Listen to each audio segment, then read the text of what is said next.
بسم الله الرحمن الرحيم والصلاة والسلام على سيدنا محمد وعلى آله وصحبه وسلم تسليما كثيرا.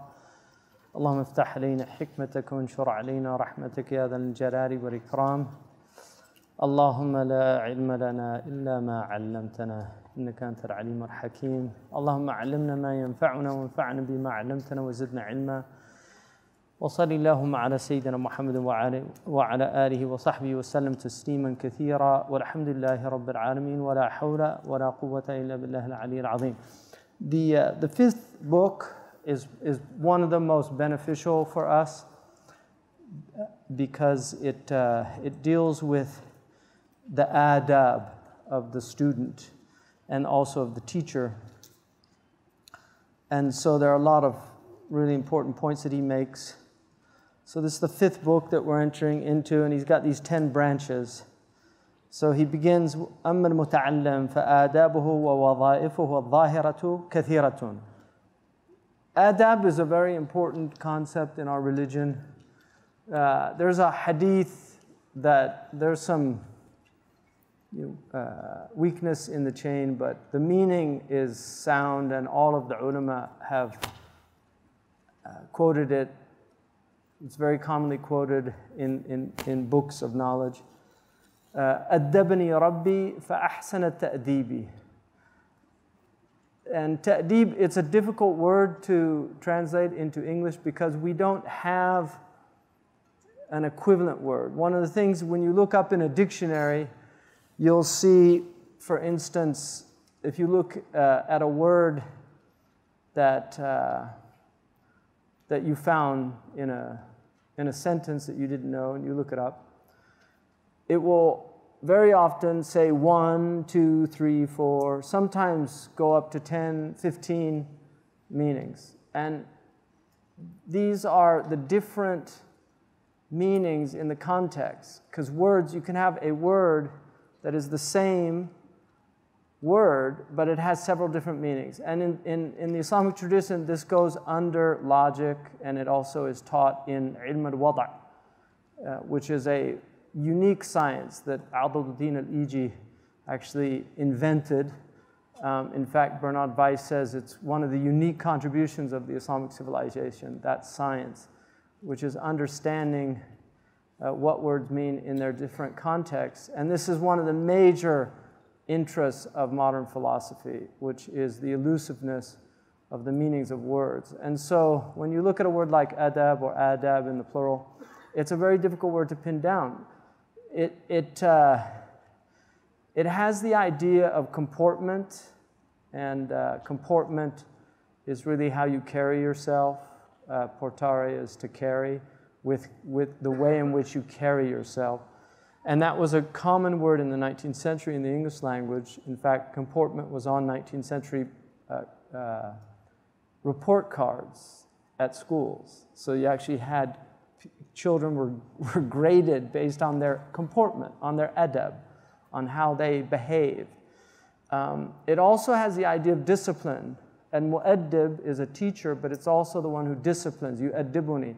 So, and it also has the idea of literature in the later classical tradition. So the adab is the idea of a literary tradition, and the adib was the erudite literary master, the adib, somebody who mastered language. He knew poetry, he knew prose, he knew rhetoric very well. And so they're all related. All these meanings are related to the idea of adab. So courtesy, spiritual courtesy is one of the meanings. But it's a very important quality. And in fact, Sayyidina Qibr Attas, who in my estimation is really one of the most important thinkers to come out of the Muslim world in the 20th century, that's my estimation of him. Sayyidina Qibr Attas wrote a book about secularism and its threat to the Islamic ethos, because Muslims, secularism arose out of a unique and distinct set of historical circumstances that were specific to the European situation and really didn't relate to the Islamic ethos.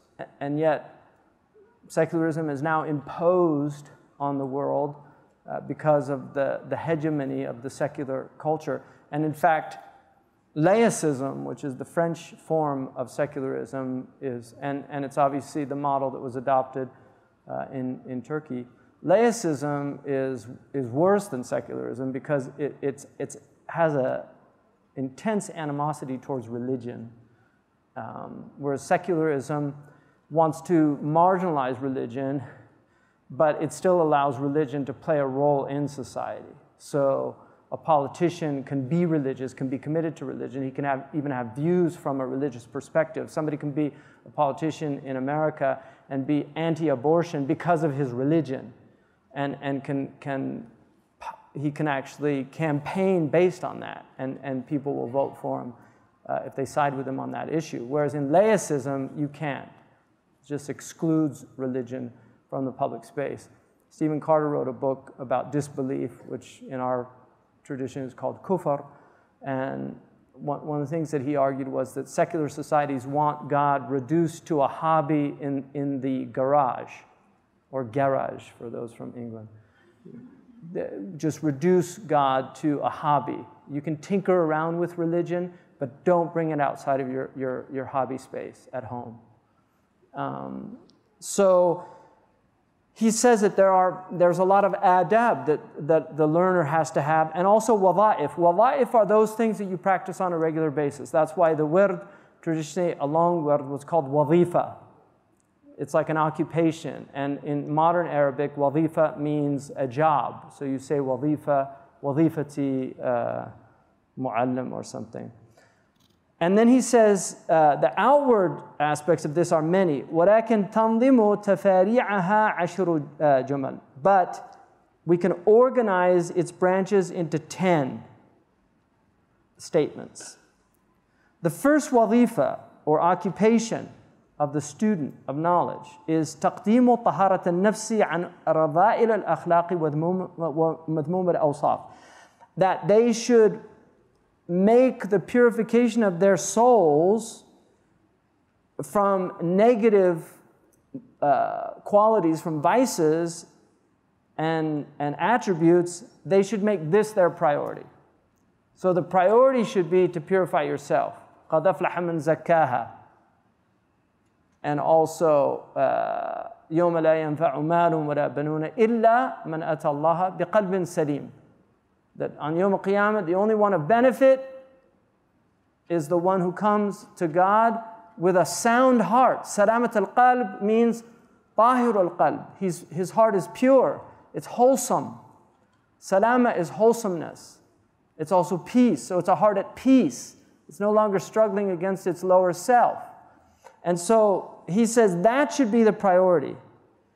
Because ilm is ibadatul qalb. Knowledge is the worship of the mind.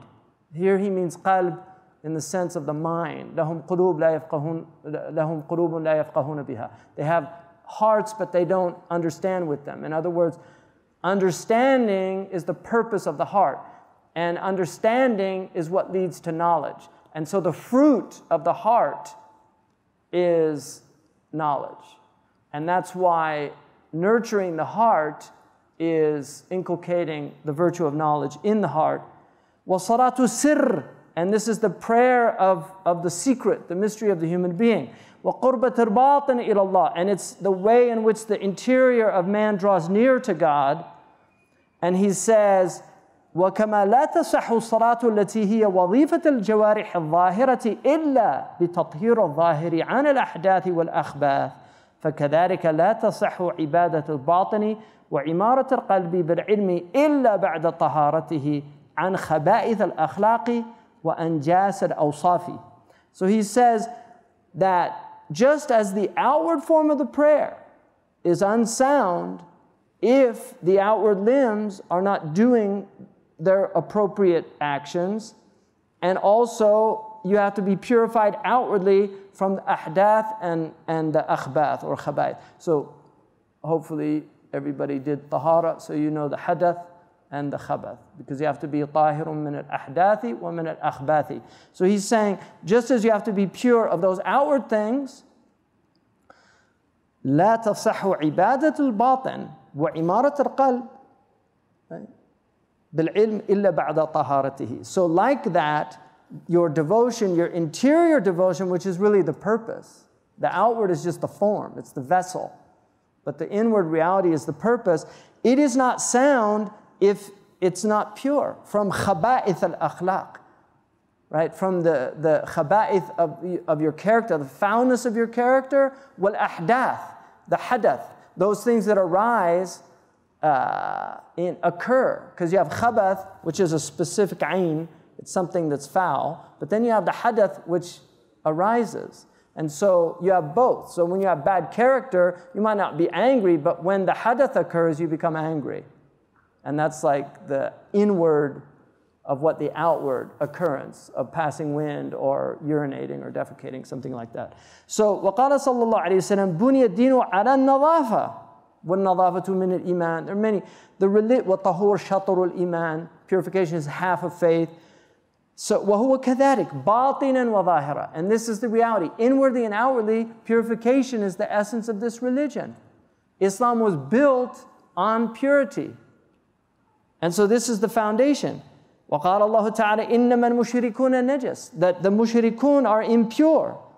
تنبيها للعقول على أن الطهارة والنجاسة غير مقصورة على الظواهر المدركة بالحس. And this is in order to let us know that the najasa is not just this najasa of outward things, these impurities. No, their reality is impure because their interior is impure through the vice of idolatry and these impurities of understanding. So understanding can be impure, garbage in, garbage out. All this media that you see, the foulness of it, and people imbibing it, taking it in, and it's having an effect on the heart. And then they wonder why their children go and stab somebody. Well, look at the video games that they're playing. These are developing minds. They're not fully developed yet. You've got a 12-year-old kid who's has a game where he gets points for shooting heads, and then he goes to school and shoots 8 kids in West Virginia or wherever it was, 8 kids, all of them headshots. And the FBI, when they went to his house, they found that that was the game, and he was obsessed with the game. So this is the reality. If you allow all this filth to come in, then it's going to come out. كُلُّ وِعَنْ بِمَا فِيهِ يَنْضَحُ. A vessel can only give out, pour forth what it contains. So if you fill the vessel up with filth, and then it pours forth filth, why are you surprised? They say, well, that's millions of people play these games, they don't do that. طيب. Even if one person does it as a result of those games, it's an argument to get rid of those games. And the CDC just did a study, 1 out of 10 people in America die direct result of alcohol.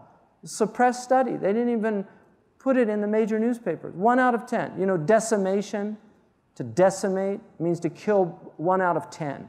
That's the original meaning of that term, decimate. Right? To take 1 out of 10. You decimate a people. So here's a filth, the al-Khaba'ith, the mother, the matrix of foulness, is killing 1 out of 10 people, and there's no war on alcohol. There's a war on marijuana, right? Marijuana's not killing 1 out of 10 people. It's probably doing a lot to calm Americans down because they're so riled up, right? Should probably put it in the water in that country, you know, just to calm people down.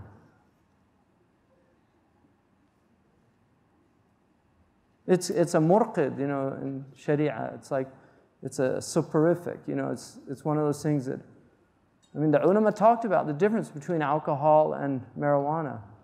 Qanab, they called it. Qanab, you know, like cannabis. So, you know, it's haram. They considered it haram. But they saw it as less than alcohol. And yet in America, it's prohibited, and then alcohol is permissible, yet it's killing 1 out of 10 people. It's massive, unbelievable.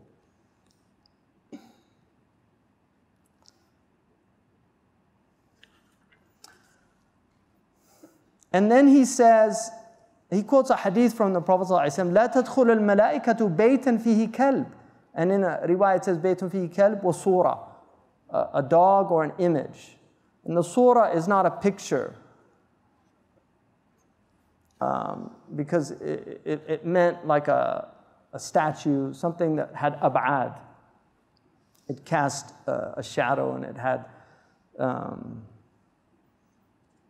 because the Prophet permitted clothes that had pictures, and that's clear in the hadith.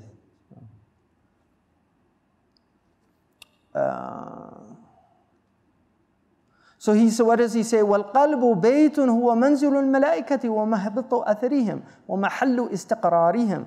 The heart is a house also. It is the abode of the angels. It is the place in which their effect takes place. It is the مَحَلُّ إِسْتِقْرَارِهِمْ. It's the locus whereupon they are fixed. والصفات الرديئة مثل الغضب والشهوة والحقد والحسد والكبر والعجب وأخواتها كلاب نابحة. And all of these vile qualities, like anger, like shahwa, lust and appetites, low appetites, rancor, envy, arrogance, vanity, and its sisters, these were called sisters. Interesting that St. Thomas Aquinas called them daughters. Kirabun nabiha, they are barking dogs, right? Because Imam al-Ghazali in the Kimya Sa'ada and other places, he talks about the three souls, the dog soul, the sage soul, and the pig soul. So he's got the sage soul, which is the sheikh, represented by the aql, and then he's got the dog soul, kalb, which is represented by the ghadabiyya, the quwwa ghadabiyya. And then he's got the pig soul, which is the khinzir, which is represented by the shahwa. So these three, these two, if they take over, they overwhelm the sheikh and they become, they rule. So that's the nafs. If it's purified, it's called a ruh, an aqal, a sir. I mean, there's a whole bunch of words for it. Fu'ad is one they use.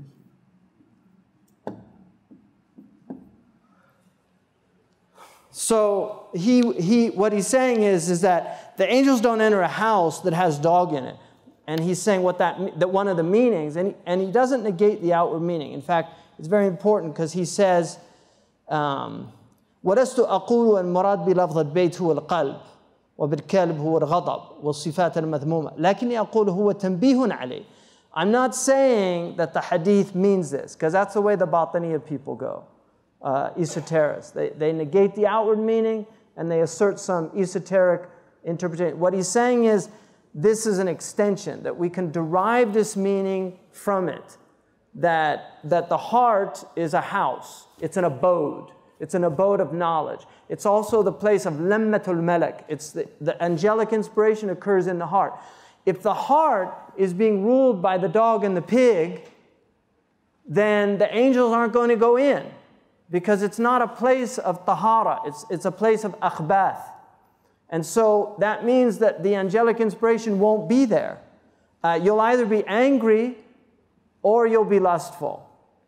And these are the two, some say the world will end in fire, some say in ice. From what I've tasted of desire, I hold with those who favor fire. But if it had to perish twice, I think I know enough of hate to say that ice is also great and for destruction would suffice. That these are the two things, you know, the poet, what he's saying is these are the two forces in the world that are destructive. The fire and ice. And these are the sins of the dog soul, the sins of the dog faculty in the soul, and the sins of the pig faculty.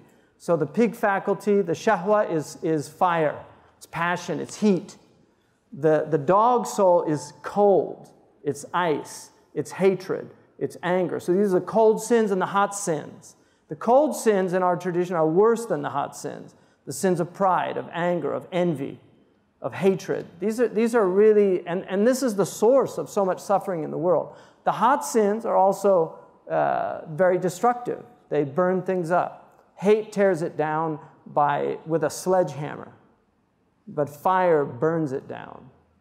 So he's warning about this, that if your heart, the angels aren't going to enter into a place that's filled with dogs.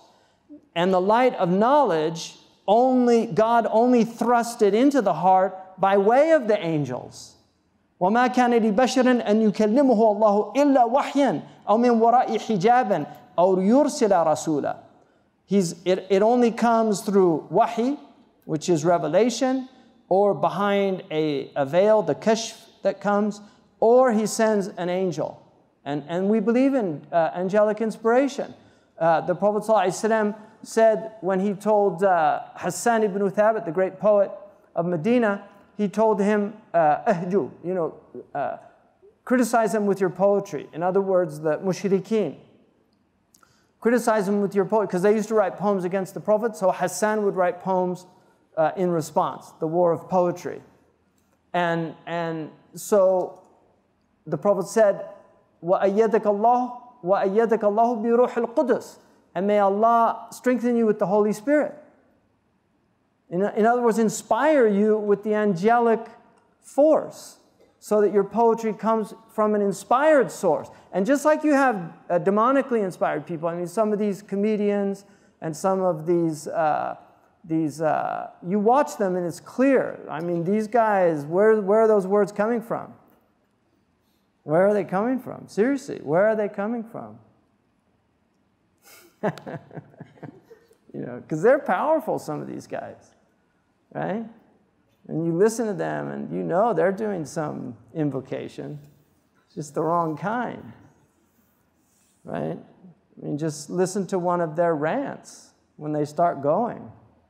Where is it coming? They don't know where it's coming from. And one of the hallmarks of these people is they're very agitated. You'll watch them and they move a lot. This is a sign that you're dealing with demonic, because the Prophet said they get pinched by the demons. And so they literally start to move. You watch them, these people. They can't sit still and just talk. They have to do that because they're having trouble.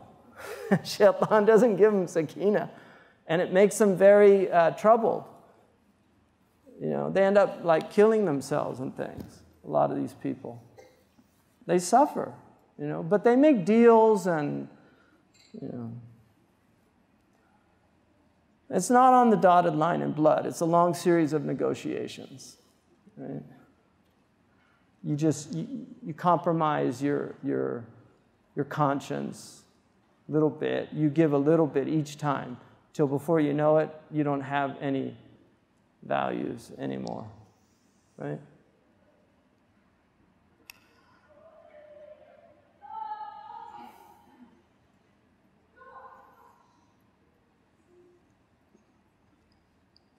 So he's saying, don't think that I'm following the way of the Batini people. He was not a polemicist. There are other ulama that pretty much their whole career was just polemics, attacking others, very common even during his time, and other scholars. He was not a polemicist, but he did write some polemics. They were all against the Batiniya. And you can obviously sense the polemics in here against the ulama as-su, because he was very bothered by the ulama that were abusing this tradition. But he doesn't name names. He doesn't attack people by name, and this is the difference. It's important to point out who the ulama as-su are and what their attributes are. That's what he does. But he's not saying so-and-so and so-and-so. You need to work that out yourself. And that's to guard you also, because you don't know. You have to be very careful with ta'yin, pointing. The Prophet said, "Ma baru aqwam." What's wrong with certain people that do this, that, or the other? And he let other people, you work it out for yourselves. You work it out for yourself. Because he wasn't teaching people to attack individuals. First of all, because you want people's guidance. So when you say, "Ma baru aqwam," and then somebody says, "Wow, that sounds just like me," it can help them. If they're sincere, it can actually be a source of tawbah, because some of these people, they don't really even know it. Arrogant people are very unaware of their arrogance, just like people with high blood pressure very often don't know they have the silent killer. They're walking around with high blood pressure. They don't know their heart's sick physically. There are many people that don't know their heart's sick spiritually.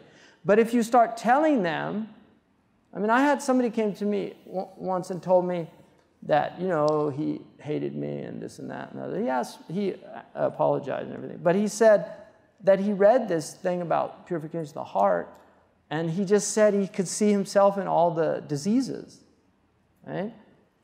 So, you help people by pointing that out, but you don't help it by attacking people individually. It's not helpful for them. It does the opposite effect. They become more obstinate. Because who does he think he is? Telling me this, that, or the other. So that was not his way. And then he says, he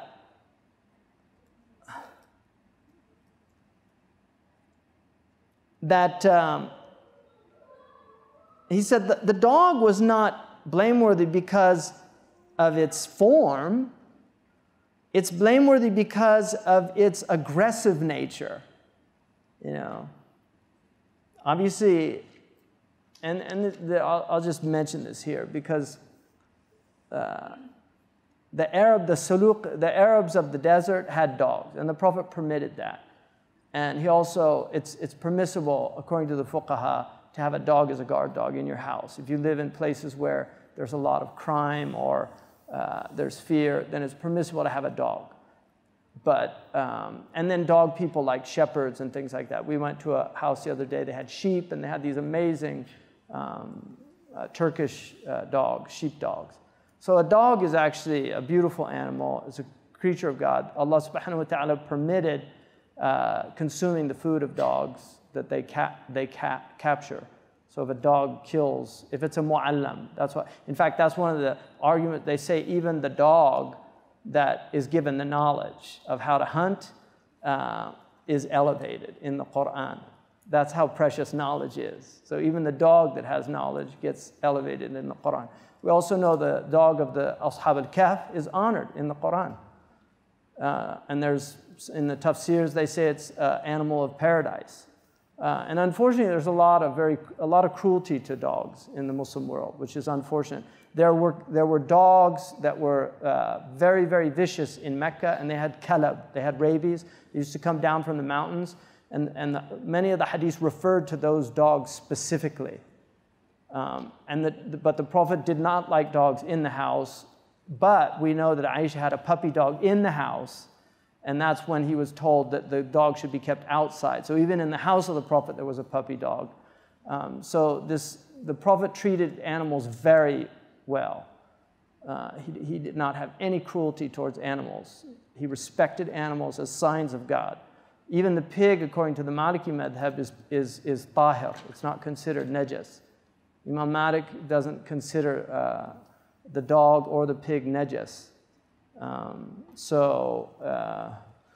Different cultures have, in Turkey, they're traditionally a nomadic people, and so they were a dog people, because nomads always have dogs. My own teacher, Murabt al-Hajj, there was a dog in the encampment, and he used to feed it from his left hand at dinner time. He literally put couscous in his hand, and he would feed the dog. I saw it with my own eyes. And he told me when he was doing that once, he said, every living thing, there's a reward in feeding it or treating it kindly. Every living thing. So this contempt that people have for animals is really something I feel needs to be eradicated, because I think one of the signs of sociopathy is the ability to torture animals. And I know one Muslim country that I lived in, one of the things that kids would do when they'd get their driver's license for fun would to go and run over cats as a fun thing to do, which is a very, very sick society that could produce people like that. So, and torturers, you know how they train them, don't you? Right? Torturing animals. That's how the Americans train torturers in South America and Central America. To torture animals first, because if you can torture animals, why do you think at medical school, right, they work dentistry? Where do they do it? On dogs and things like that, right? Get them used to torturing dogs. That's what, right? And then you can do it. So he says, if your heart's filled with anger, if your heart's filled with desire, and if it's filled with this covetousness and this love of tearing people's honor and dignity apart, that you're a dog, kalbun fil ma'na. The reality of your heart is you have a dog heart. وَقَلْبٌ فِي الصُّورَةِ. So you're kalbun fil ma'na, وَقَلْبٌ فِي الصُّورَةِ. Right? It's a kalb in its meaning, but it's a qalb in its form.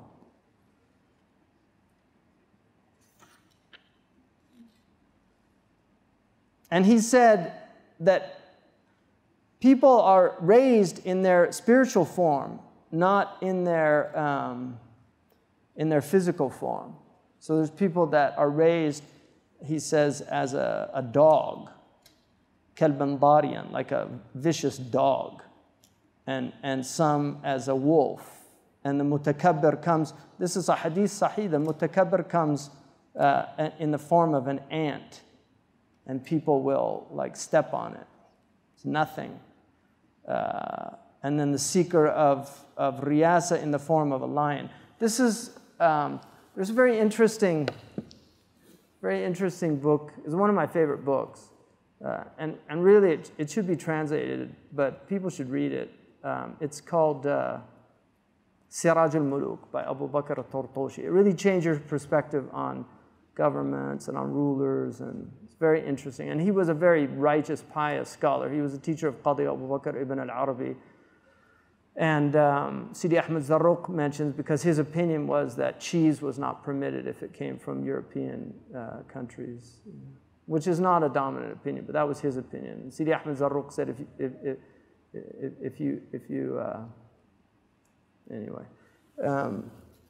he said that everybody has an animal form.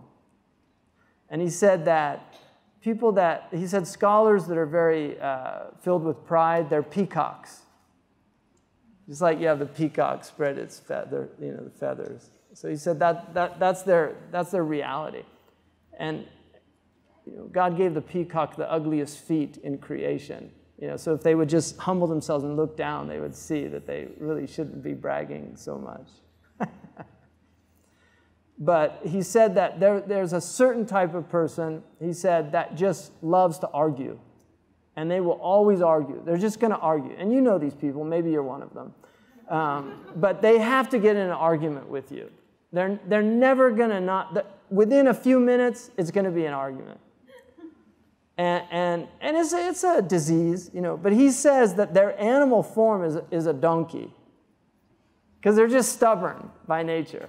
And so he says, when you see it, just enjoy it. He said, look at it like a show. Because a lot of people, they get caught up and they want to argue back. And he said, just enjoy the show. Don't get upset. Don't, just relax. It's a nafs form, like argumentation. Imam Malik, if people started arguing, he literally got up from the majlis. He used to shake his rida and walk away, like shake them off. And he'd walk away. He didn't argue, Imam Malik. But some people, they love to argue, just want a good argument, right? Nothing like a good argument. It's a lot of marriages based on that.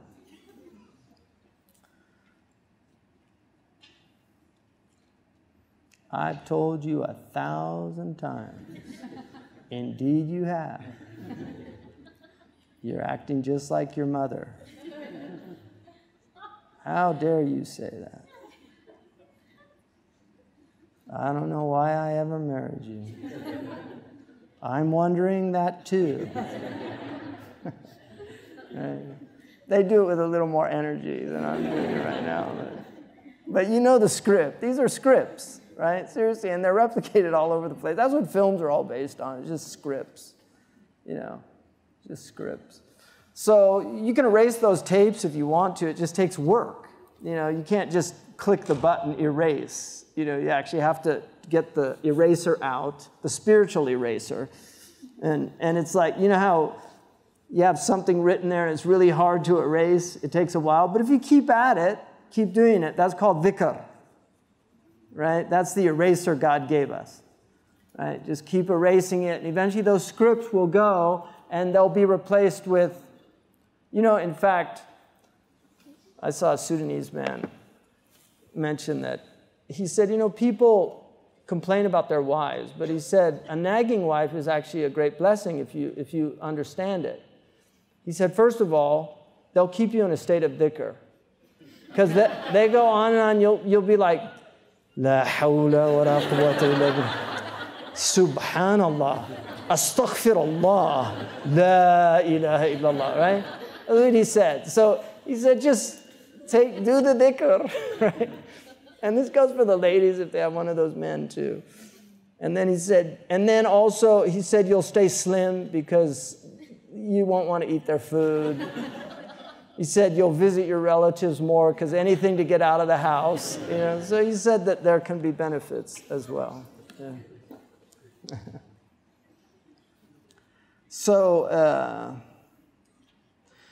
then he says, now if you say, well, people with bad character gain knowledge. He says, فَهَيْهَاتٍ. How far are you from the real knowledge, the beneficial knowledge of the akhirah, which brings joy and sa'ada, felicity? He said, these are deadly poisons.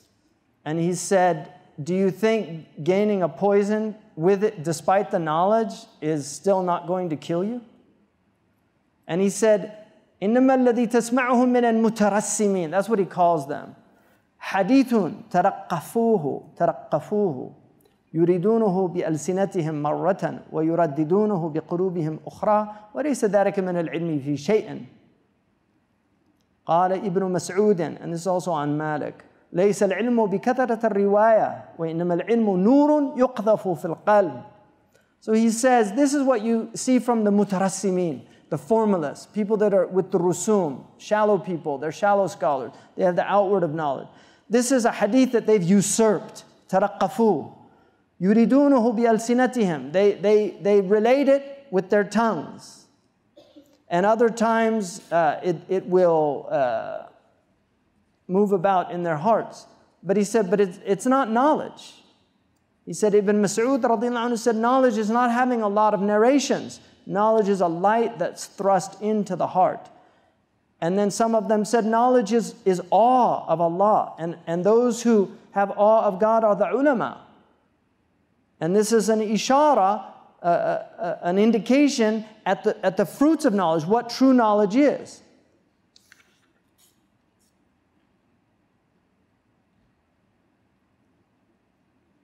And then the second wazifa is that يقلل علائقه من أشغال الدنيا ويبعد عن أهل والوطن.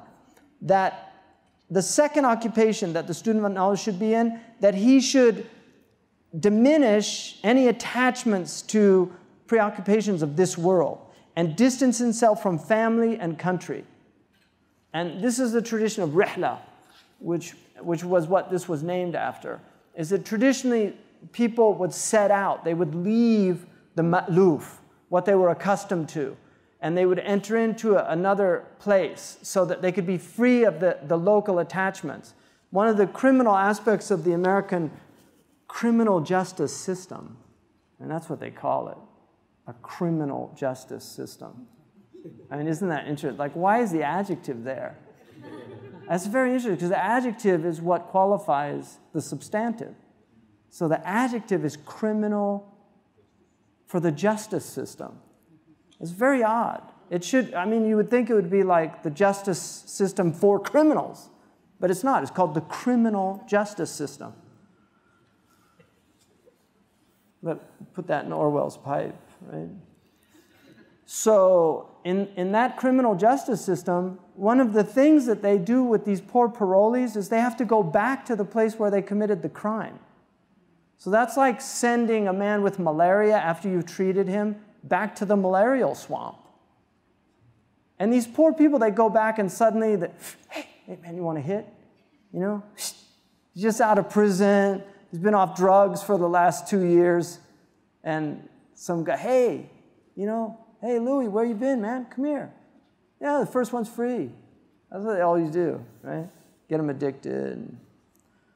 It's like those television, you know, a month free, you know, Netflix. Try it for free and before, right? And then they can't get out. So he's saying, get away from the ahl and the watan. تغرب عن الأوطان إن كنت طالبا, right? Distance yourself from the lands if you're seeking knowledge. Because they preoccupy you. العلم لا يعطيك بعضه حتى تعطيه كلك. Knowledge will not give you some of it until you give it all of you. And if you give it all of you, it will give you some of it. But it's still dangerous. And so that's what he's saying. The third one, الوظيفة الثالثة ألا يتكبر على العلم ولا يتأمر على المعلم. That do not be arrogant with this knowledge. And this because sophomore is an interesting word. You have the freshmen, they don't know anything. They come in, but the sophomore is a Greek word which means wise fool. Because you're no longer a freshman, you have a little bit of knowledge, so you become the wise fool. And that's what a little bit of knowledge can make you arrogant. And that's a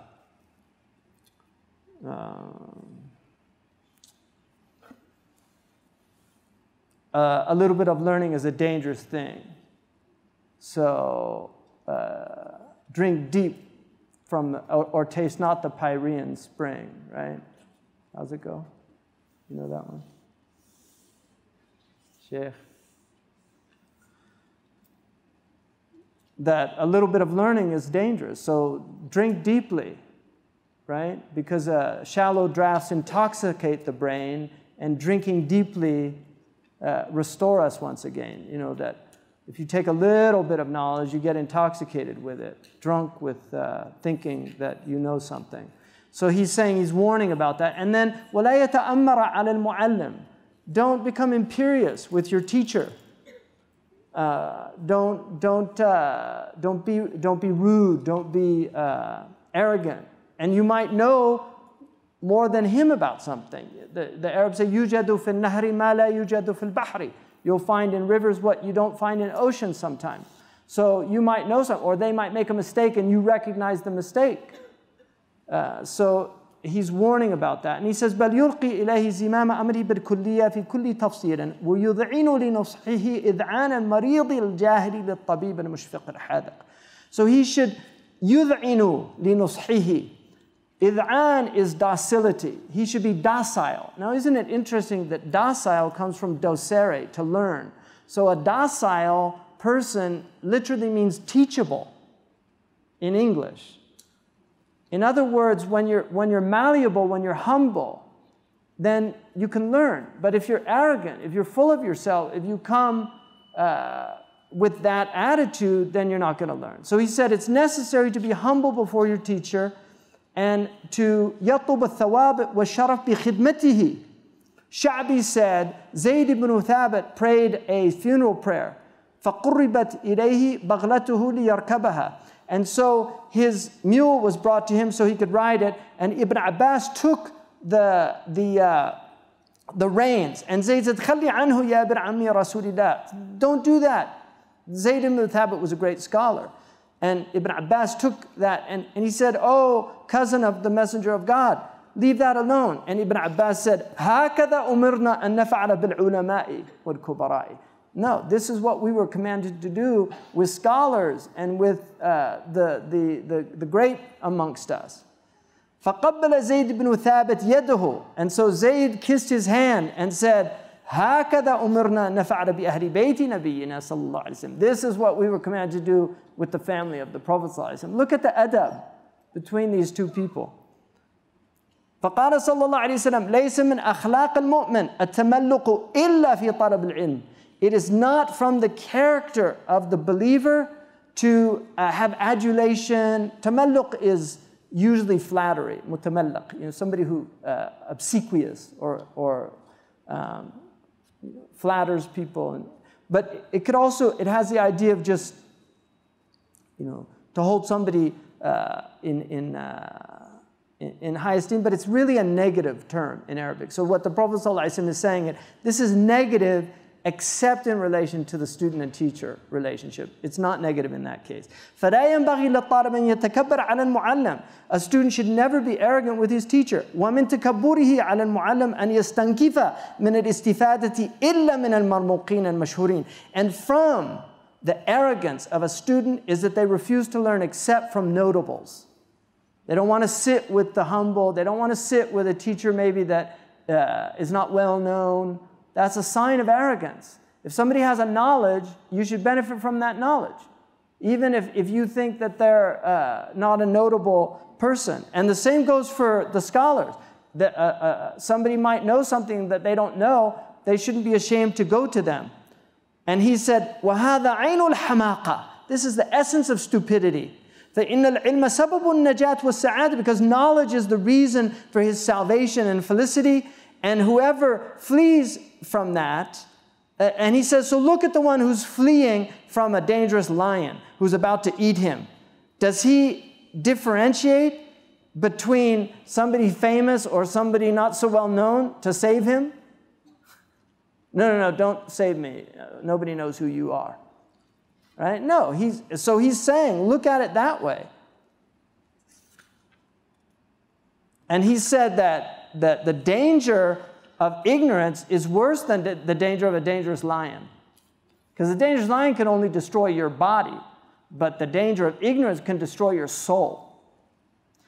So he says, الحكمة ضالة المؤمن يغتنمها حيث يظفر بها ويتقلد المنة لمن ساق إليه كائنا من كان. So the hikmah, this wisdom, this knowledge, this is the lost beast of the believer. He'll take it from whoever finds it.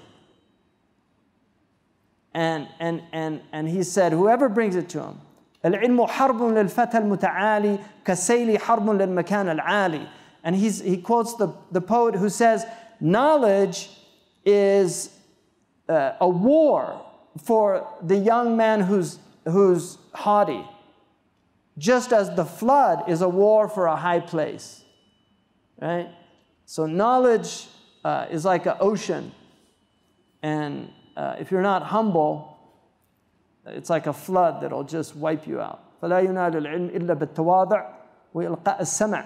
You'll not gain any knowledge except by humility and giving your listening. إِنَّ فِي ذَلِكَ لَذِكْرًا. This is a reminder لِمَنْ كَانَ لَهُ قَلْبٌ أَوْ أَلْقَى السَّمْعَ وَهُوَ شَهِيدٌ. Who has a heart and gives ear to it, listens to it, and he's witnessing. He's in a state of mushahada. He's witnessing. مَعْنَ كَوْنِهِ ذَا قَلْبٌ. That he has a heart and that it's open to knowledge. It has understanding. And so he said the shaheed is hadar al-qalb. It's the one who's present and they're listening in a good way. And then he said فَلْيَكُنَ الْمُتَعَلِّمُ لِمُعَلِّمِهِ كَأَرْضٍ دَمْثَ or demitha. He should be like, with his teacher, he should be like a soft earth that a rain has come and the soil is nascent. It's soft. So something could be planted in it. Not like hard earth. You can't plant the seed. It should be soft. Allama means to be able to imprint. So you have to be like wax. And that's why it's so important to get a good teacher. It's very important. And he's going to give you the signs of who the good teachers are, which is important.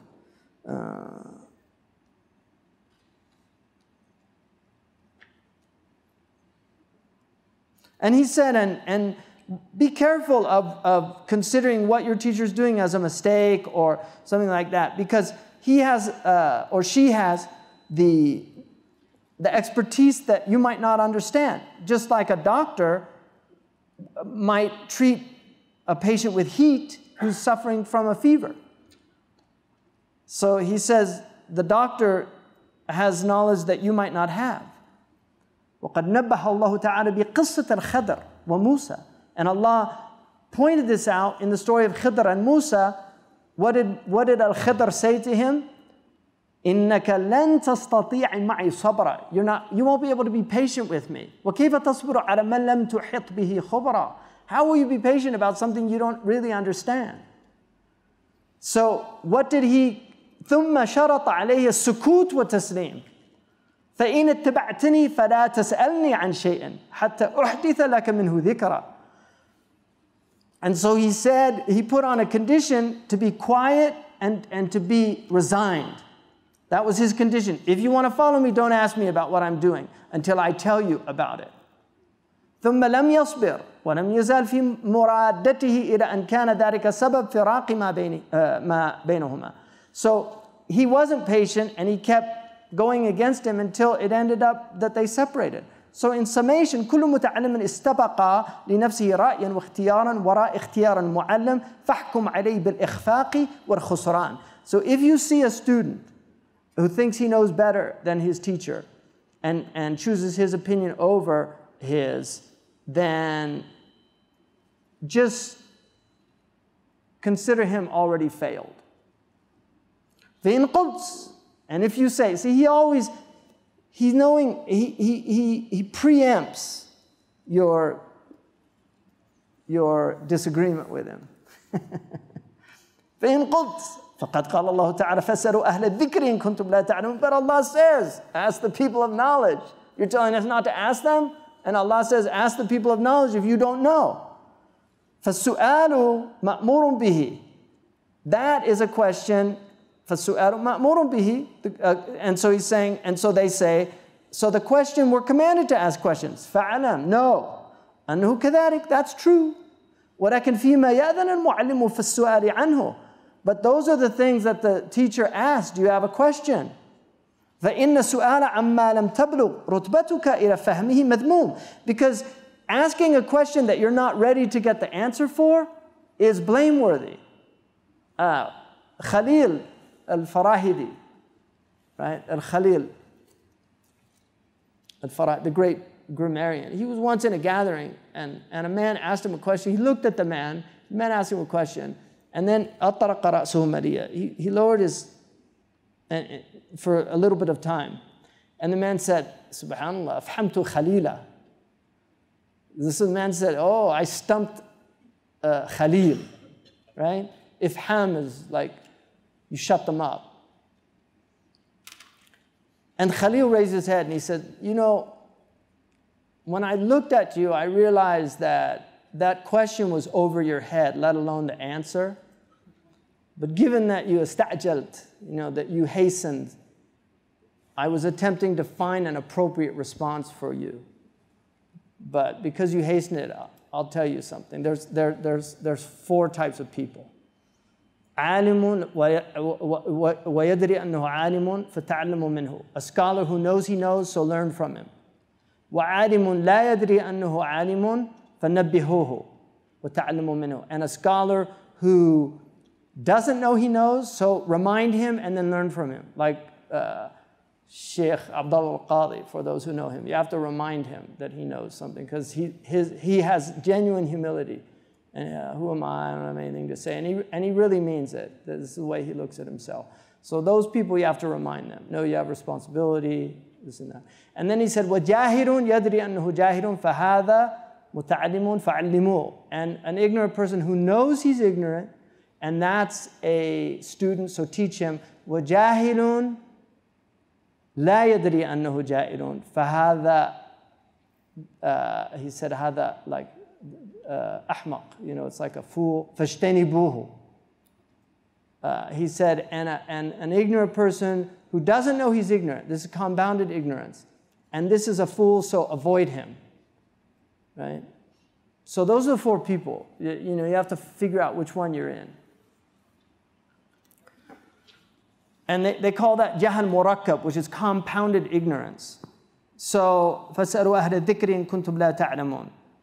فاعلم أنه كذلك ولكن فيما يأذن المعلم في السؤال عنه. So then he says دع السؤال قبل أوانه فالمعلم أعلم بما أنت أهل له وبأوان الكشف. He knows what's appropriate. Imam Malik was once asked a question and he wouldn't answer the man. So the man said, didn't you hear the hadith, whoever withholds an answer that he knows, Allah will give him a bridle of fire on the day of judgment? And Imam Malik looked at him and he said, that's for somebody who can take the answer. But if he withholds it knowing that it's not an appropriate question for the questioner and he can't take the answer, it doesn't apply.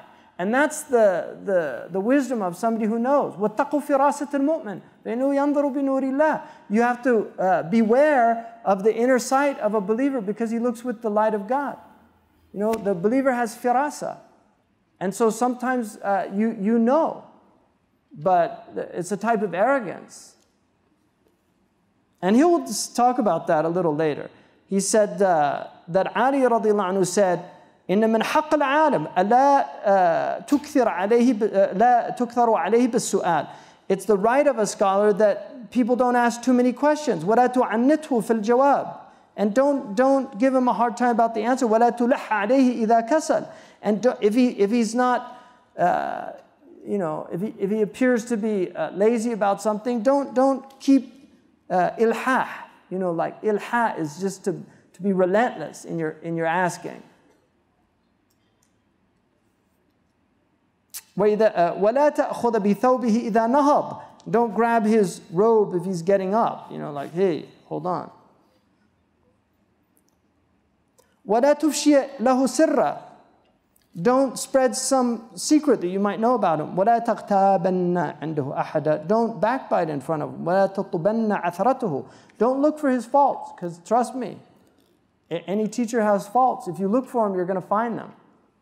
It's a blessing that Allah veils you from the faults of your teachers. وَيَنْزَلْ قَبِلْتَ مَعْذِرَتُهُ. And if he trips, you accept his excuse. وَعَلَيْكَ أَن تُوَقِّرُهُ وَتُعَظِّمُهُ لِلَّهِ تَعَالَى مَا دَامَ يَحْفَظُ أَمْرَ اللَّهِ تَعَالَى.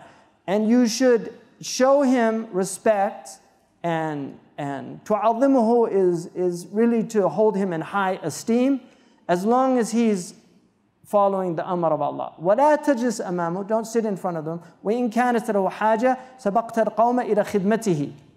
And if he has a need, you should try to fulfill the need. So that all goes, and this is our tradition, was a tradition of great respect for teachers. Unfortunately, the teachers aren't at the level of these type of teachers anymore, with rare exception. I mean, I would apply all these things to people like Sheikh Abdullah bin Bayya, some of the great scholars, Sheikh Abdul Hayy al-Amrawi, Sheikh Muhammad al-Yaqubi, people of that stature, but they're unfortunately quite rare now in our community. وَالْوَظِيفَةُ الرَّابِعَةُ. The fourth, أن يحترز الخائض في العلم في مبدأ الأمر عن الإصغاء إلى الاختلاف الناس سواء كان من ما خاض فيه من علوم الدنيا أو من علوم الآخرة. That you should avoid at the beginning, at the outset of your affair, to get involved in the differences of opinion. I mean, I once heard somebody say that they began their studies with fiqh al-khilaf. You should never begin your studies with fiqh al-khilaf. You'll go crazy. I mean, there was a scholar in the early part of Islam. He wrote a book of all the rukhas in the religion, all the licenses. And he took it to the ruler to give to him, look what I did. And he was with one of the ulama, and he showed him the book. He said, burn this book. He says, it's going to destroy the religion. I mean, there's so many khilafat in our tradition. So what he's saying is, don't learn one way. Learn a madhab, learn the mashhur of the madhab, and follow that. There's a reason why they came to these conclusions. I'll tell you something about our religion. This religion is a miracle in the history of religions. And I'm speaking with some knowledge of this. My university training was in comparative religion, and I think I probably know of all the traditions after Islam. I probably know Catholicism the best, but I know the Orthodox tradition reasonably well. And I've studied Hinduism. I don't know Hinduism very well, but I have studied it. And I studied Buddhism. I studied Taoism. I studied Native American tradition. I read several books on Native American tradition. I mean, there's a lot of different traditions within them, but books like Black Elk Speaks and other books. And the Jewish tradition also. As far as I can tell, there is no religion in the history of religions that was able to do what our scholars did, not because of themselves, in spite of themselves. I really mean that. They couldn't have done it. لو أنفقت ما في الأرض جميعا ما ألفت بين قلوبهم. If you spent the entire world, all the treasures of the world, you couldn't have united these hearts. But Allah united them. Allah united them. This is the only religion that has an agreed upon book. All the madhabs of this religion agree on the book. Even the deviant schools, there's no difference of opinion on the Quran, none. Tajweed, there's no difference of opinion. I mean, that's a miracle. How do you get the same pronunciation? How is that possible? How do you get 17 points of articulation? How is that possible? How is it possible that we know all the attributes of the letters? How is that possible? You can't get Jews to agree on how Hebrew is pronounced. You can't get Christians to agree on how Greek New Testament is pronounced. I had Greek for 2 years. My New Testament Greek teacher said, we don't know how this letter, we think it sounded like this, maybe it sounded like that. How is it? When you hear an Indonesian Quran reciter or a Moroccan Quran reciter, if they're pronouncing it according to the ahkam of tajweed, complete different ends of the earth, they pronounce it the same way. They might have different way of pronouncing it, the tune, that's not a good word, but the melody, you know, the way that they recite it. The maqam, it would be called a maqam. But no other religion has that. Now, how did they agree on these madhabs? I don't know how they did it. As far as I can tell, it's a miracle. There were no councils. I mean, the Christians had to have count. They actually bumped people off on these councils. They poisoned people. You read the Christian history. People were poisoned. Like bishops that disagreed with it. They just said, it's for a good cause. It's for the unity of the religion. But they did it. They bumped people off. You had Arianism. You had Malachite Christianity. You had all these competing. They had over 30 Gospels at the Council of Nicaea, which was here in Turkey. Over 30 Gospels. You know how they decided? They put it on a table, and in the morning they came in, there were only 4 on the table. But who had the key to the room? So they agreed on these 4 Gospels, but there were other Gospels. They had to have councils. They had several councils. The Council of the Chaldean Council, the Council of Nicaea. They had the different creeds, the Alexandrian Creed, right? Became the dominant creed. Why? Because he was more powerful than Arian. Arian almost won the day. They voted about these things. They literally had votes like they do now with the magisterium. Muslims never had any of this. You can't prove anywhere in the history of Islam. They had one council where they got together and said, what madhabs should we accept as valid madhabs? How did they agree on 4 madhabs? And then, how did they agree on the mashhur? If you're a Maliki, you study Ibn al-Qasim. Malik had hundreds of students. Why did they all agree on one student? Tell me, why? How'd they do it? They didn't kill anybody. They didn't kill the followers of Ibn Majishun. They didn't kill the followers of Ibn Wahbin. They didn't kill the followers of Muhammad ibn al-Utbi or Sidi al-Mawaz. Those books are there, Al-Wadiha, Ibn al-Habib, the Mawaziyah, the Utbiyah. You have what are called the Ummahat of the... Why is it the Mudawwana? They didn't have any councils because the Isnad was, according to them, that was the strongest Isnad. He was the one that spent the most time with Malik. He was the one that Asad ibn al-Furat, who was one of the greatest students of Malik, he looked at his book, and then Sahnun codified it, and then it became taught all over the Muslim world. How is that possible? It's amazing. So now this whole call to get rid of these madhabs, after they were literally, the only way to explain them is that God had his direct involvement. That's the only way to explain it. And that you could go, Ibn Battuta, a Maliki, could travel the whole Muslim world. He ended up a qadi in Sri Lanka. I mean, how's that possible? How could you have, before technology, before mass communication, you had, everybody was studying the same books. How is that possible? How is it possible that everybody agreed on the Tahawiyah? Tell me, I want to know, how is that possible?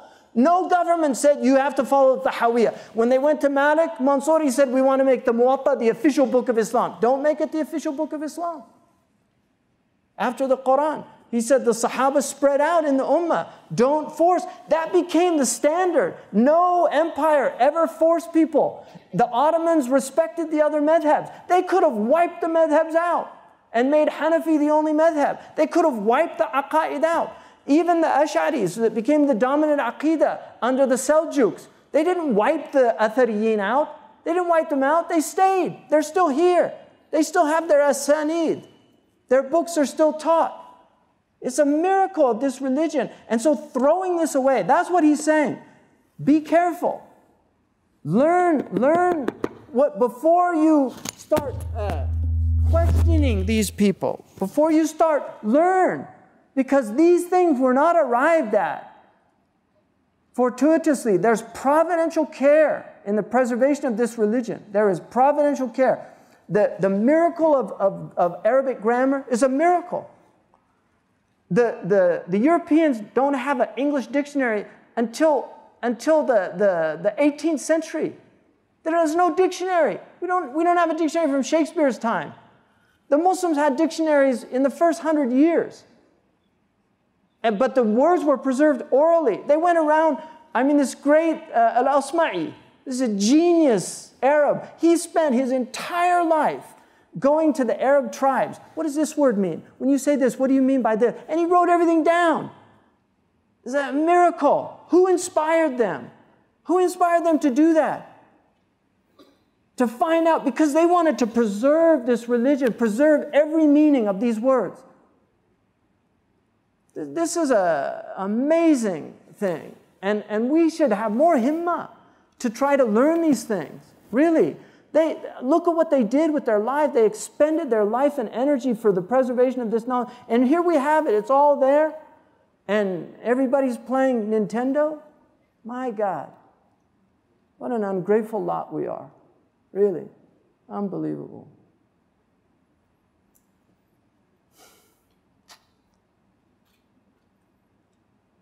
And he said, listen to this.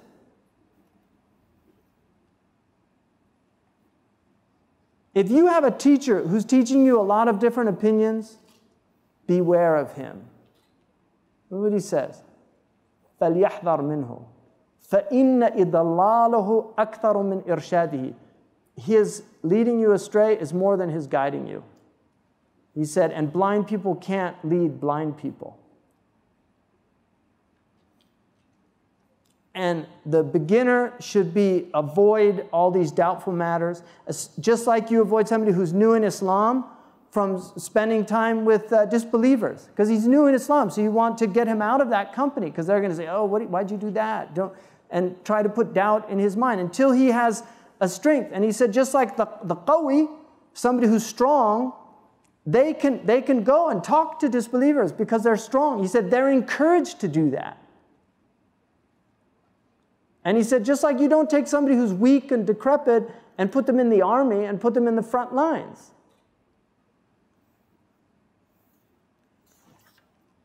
The fifth one, he says, is that ألا يدع طالب العلوم فنا من العلوم المحمودة ولا نوعا من أنواعها إلا وينظر فيه نظرا يطلع به على مقصده وغايته. So this is really what he's saying here, is that he should not leave the student. ألا يدع طالب العلم. The student should not leave, one fen, one art from these praiseworthy sciences, ولا نوع من أنواعها, or a species of it, إلا وينظر فيه نظرا يطلع به على مقصده وغايته. He should look at it to understand its point. In other words, you should have a diversified education. It's very important not to focus only on one thing, because specialization is dangerous as you should have a general education. That's what he's saying. It's very important to have a general education. This is what we would call today a liberal arts education. And then he said, and if his life helps him, then he can become more and more knowledgeable about these things. But he should always take the first, most important, and then move on to that. And then he says, وَإِذْ لَمْ يَهْتَدُوا بِهِ فَسَيَقُولُونَ هَذَا إِفْكٌ قَدِيمٌ. That people who are ignorant of something become their enemy. Like Allah says in the Quran, because they weren't guided by it, they said, oh, this is just fairy tales of the old. It's made up stories. فَالْعُلُومَ عَلَى دَرَجَاتِهَا إِمَّا سَارِكَةٌ بِالْعَبْدِ إِلَى اللَّهِ. So all of these knowledges based on their different degrees should take the servant to his Lord and help him in his journey to God. And there are manazil, and these are ordered to get you there. And he said, and learning these knowledges has the same importance for our religion as those guarding the boundaries of the Islamic lands. In other words, just as you defend your country against enemies from outside, you have to also protect the purpose of your civilization, right, from the enemies inside. Nafs, shaitan, hawa, and dunya. And then people that lead other people astray. So he's saying that this is real jihad, to learn these things. وظيفة السادسة إن العمر إذا كان لا يتسع لجميع العلوم غالبا فالحزم أن يأخذ من كل شيء أحسن. That your life, by its very nature, will not allow you to study all knowledges. Especially today, there's just too many. In these days, it was easier to learn everything that everybody knew of the outward sciences. They say Goethe was the last person that knew everything. But you have a massive explosion of information. I mean, just to learn all we know about the kidney would take a lifetime. Seriously, just to learn all we know about the kidney. And still there's things that are going to be learned in the future about the kidney. So he said you should learn the most important ones. Take the most important ones. And then he said, أشرف العلوم علم الآخرة. The most honored and important of all the sciences is the science of the next life. And it has mu'amala and mukashafa. فَغَايَةَ الْمُعَامَلَةِ الْمُكَاشَفَةِ. The purpose of your transaction, your outward behavior, is an inward spiritual reality. And the غَايَةَ الْمُكَاشَفَةِ, the end and the purpose of this inward reality is to know your Lord. وَلَسْتُ أَعْنِ بِهِ الْاعْتِقَادِ. And I'm not talking about aqidah that you learn from a teacher. And I'm not talking about dialectical theology. I'm not talking about argumentation. These are fine to learn for polemics and to argue against people that are attacking us and obfuscations and these things. I'm talking about certainty. I'm talking about the fruit of light that Allah thrusts in the heart of a believer that's been purified through mujahada, through struggle. He's purified his inward state from all the foulness, and until he reaches the rank of Iman. And we're talking about the Iman of Abu Bakr radiallahu anhu, that if his Iman was weighed in the scale, it would outweigh the Iman of all the worlds. He said, this is what we're talking about. We're talking about what the Sayyid al-Bashar said. فما عندي أما يعتقد العامي ويرتبه المتكلم الذي لا يزيد على العامي. I'm not talking about learning some list of things that some theologian has put together that's going to tell you what God is and what God isn't. That's not what I'm talking about. I'm talking about Umar and Uthman. I'm talking about the rest of the Sahaba. Because they didn't know those lists.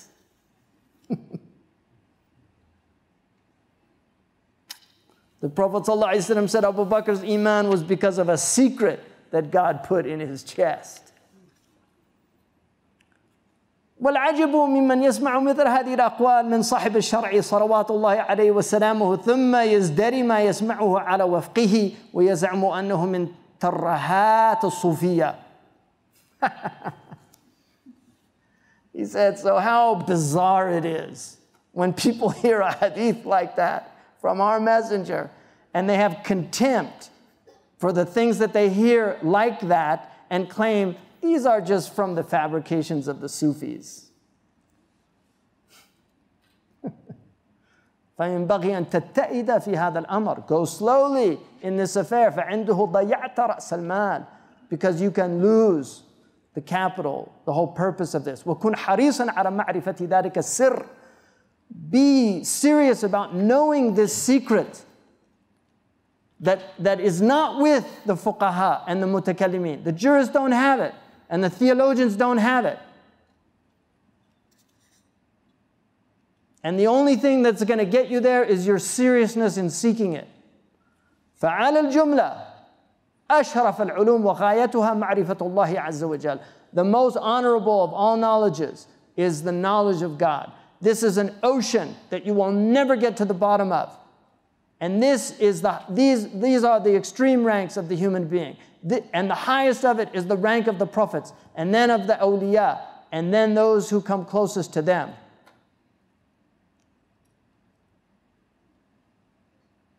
And two philosophers were once in a masjid talking, and one of them had something written, and it said, إن أحسنت كل شيء فلا تظنن أنك أحسنت شيئا حتى تعرف الله وتعلم أن مسبب الأسباب وموجد الأشياء وتعلم أنه مسبب الأسباب وموجد الأشياء. Don't think you know anything until you know God, and you know that He causes everything, and He's the one that brought everything into existence. And the other one said, كنت قبل أن أعرف الله أشرب وأذمأ حتى إذا عرفته رويت بلا شرب. Before I knew God, I was thirsty all the time. I drank and I still had thirst. Now that I know God, I no longer have thirst without any drinking. The seventh wazifa, ألا يخوض في فنون العلم دفعة بل يراعي الترتيب فيبدأ بالأهم فالأهم ولا يخوض في فن حتى يستوفي الفن الذي قبله. This is important.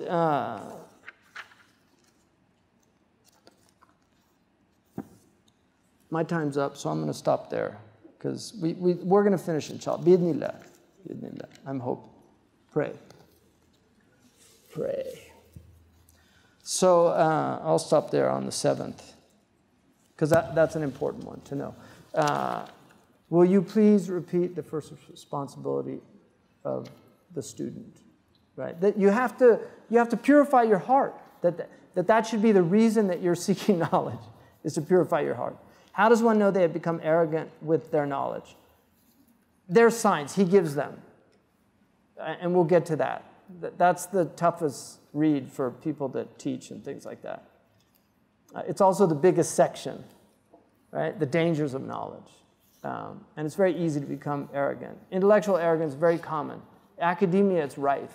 I mean, some of the most arrogant people you'll ever meet are PhDs, right? Seriously, it's amazing. Every once in a while you meet somebody extremely humble amongst them, but it's quite rare. Could you please define the kind of argument that Imam Malik disliked? He disliked argument, period. Just argument. The Prophet did not argue. You know, the Quran says, لا تجادل إلا بالتي هي أحسن. Don't have jidal except in the most beautiful way. That's not argumentation. Argumentation, it's not nice. People get angry. Who wrote Siraj al-Muluk? Abu Bakr al-Turtushi, al-Andalusi, and then the Egyptian. I know that when I return to the Rihla, my family and friends will want to know what I learned and teach them. However, even though I have learned a lot while here, I feel even less qualified to want to teach others what I learned or to correct others.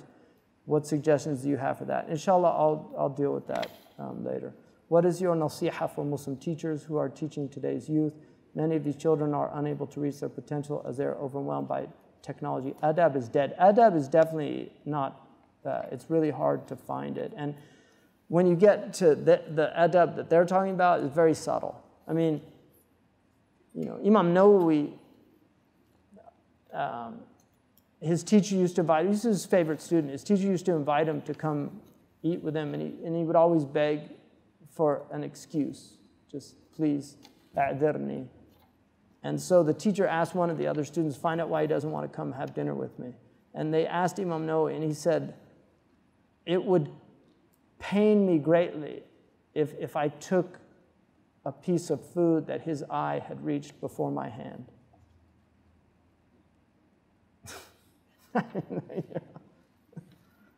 Yeah. Allah yarhamuhum. So my nasiha for Muslim teachers who are teaching today's youth, we have to have compassion. These kids are really under an assault of the mind. And we have to have compassion as much as we can, with them. And there is a new generation. Some of you are already from them. Other of you are some older people. But the digital generation is very different.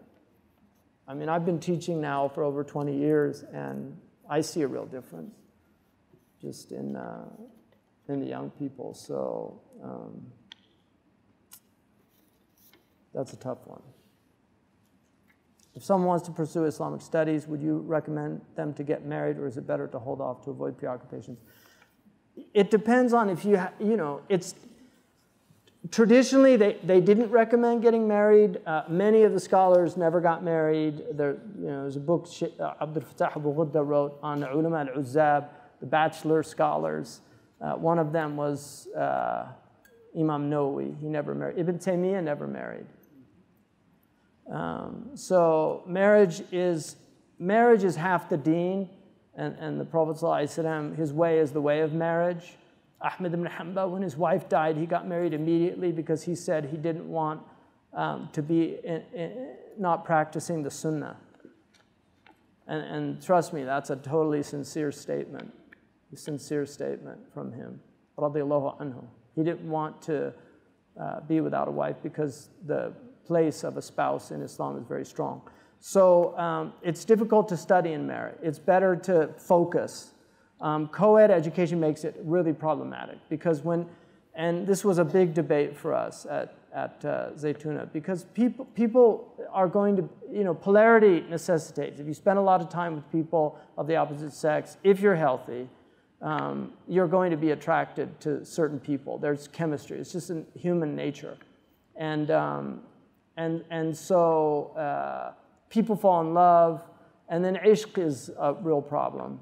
What they call this erotic impulse, which min al-ishqi ma yaqtul. The Arabs say there's ishq that kills, and ashiqa ya'shiqu comes from it's the vine that curls around the tree and strangles it to death. So.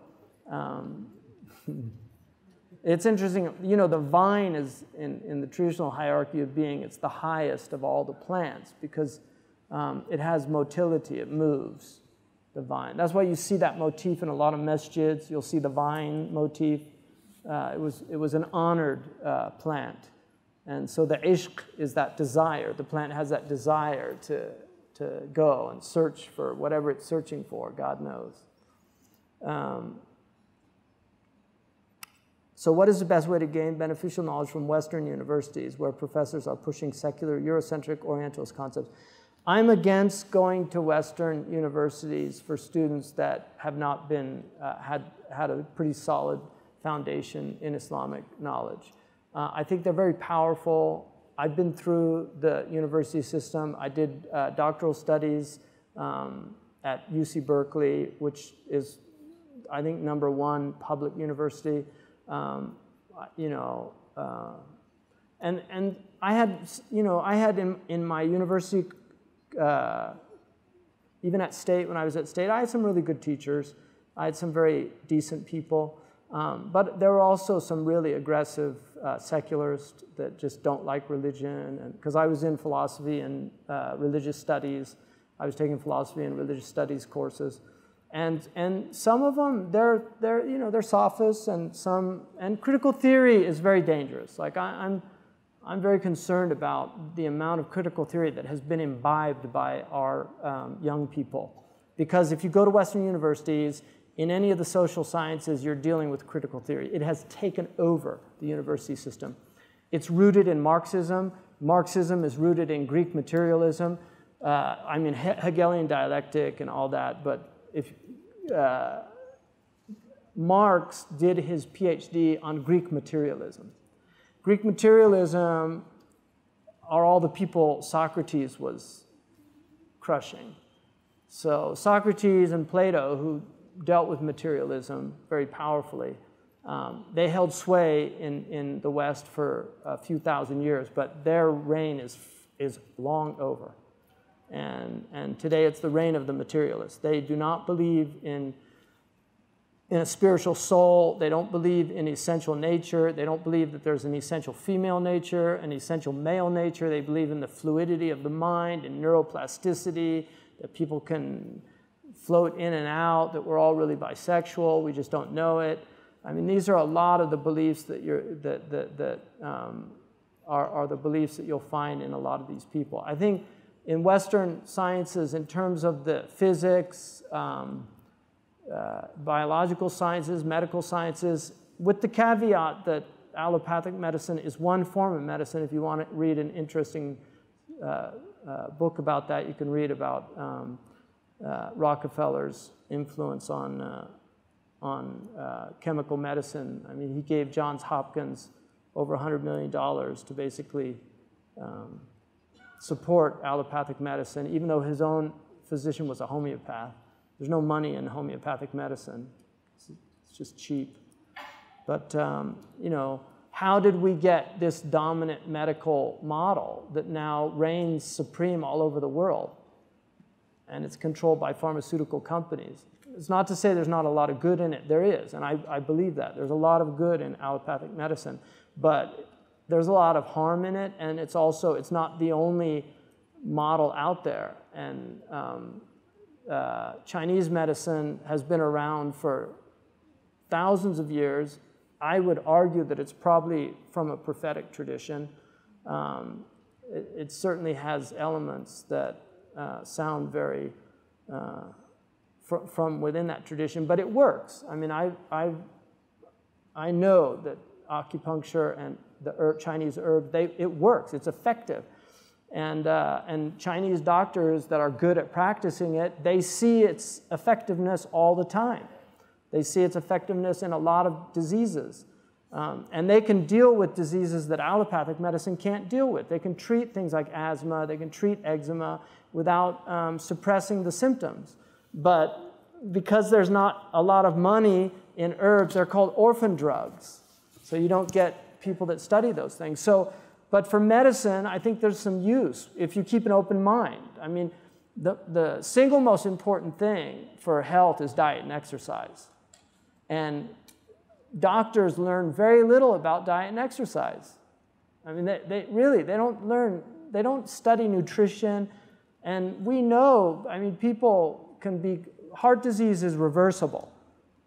Dean Ornish has seen countless people, complete reversal without needing bypass, without getting rid of all the plaque, just from changing their diet. And then he says, oh, that's too, he says that the allopaths tell him, no, that approach is too extreme.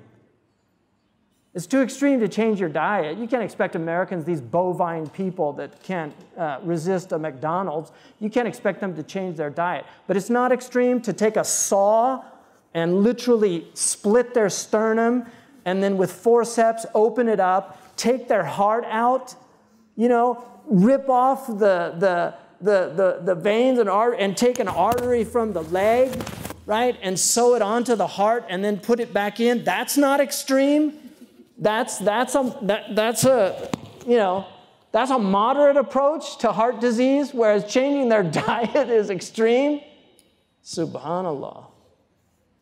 But you can't make a lot of money by telling people to change their diet. You can make a hell of a lot of money by splitting their sternum open and taking all those veins out of their heart, right?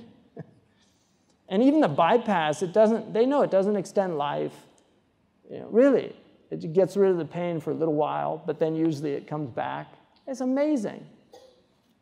So, you know, sorry for all the cardiologists. I have some good friends that are cardiologists and cardiac surgeons and things like that. I was actually a cardiac nurse. So I worked in a cardiac unit. So, yeah, Western universities, in those areas, there's a lot to learn. I believe that. But in the social sciences, it's a disaster. I would not suggest any Muslim person get a degree unless it's a Catholic school, maybe, some of the Catholic universities, in literature, in philosophy, I really would not recommend. Some people, they love literature, and then they go study literature at the university, and it's not about literature. It's about philosophy and critical theory and deconstruction and subtext and power politics and Jane Austen and how all the